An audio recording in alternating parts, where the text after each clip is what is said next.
Tonight is the second in a series of talks called Innocent Inspires. It's all about us getting together some absolutely brilliant, thought-leading business people, social activists, entrepreneurs that are doing something different on a different theme each time. Tonight's theme is all about the spirit of ethics in business. And each of these guys here have got such interesting stories, doing things, either completely different things or the same thing but in a completely different way. Just stuff that we can really learn from, get inspired by.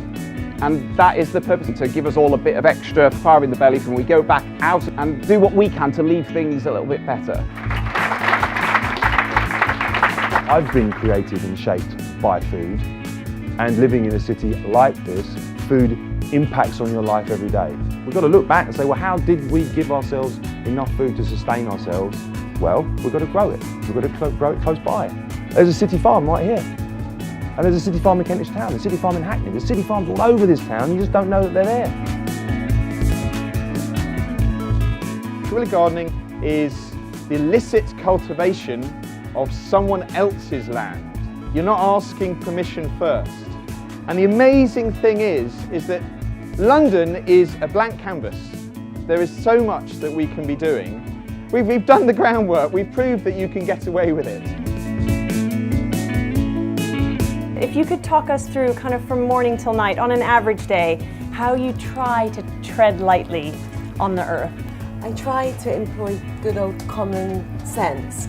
So I buy what I need, I get to A to B as fast as I can and as lightly as I can, as much as to be ethical. I love to slow down and look at London, and I find it almost impossible to arrive anywhere in a bad mood after a bike ride through Hyde Park.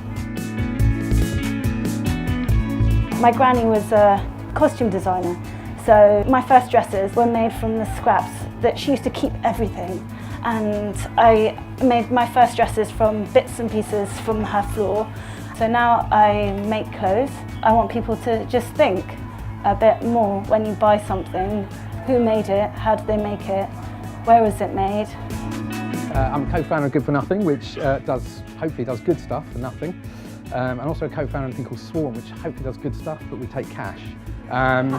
If you want to sort of leave things better than you find them, you have to change stuff. And change is actually really bloody difficult. In my experience, change starts from within. This is really what we're all about. And actually, the interesting thing here is about providing a bridge, really Good for Nothing, to bring different disciplines, different skills, different people, different experiences together. And it's that remix, it's these remixes of people's ideas which makes it work. It's a diversity, and that's what the world needs. It needs diversity. It certainly has for me, getting to meet these guys and listen to them and hear their stories, and I leave with a head full of brilliantly nourishing ideas and concepts I'm going to take with me. So I'm sure you would want to join me in thanking them all very much for an absolutely brilliant set of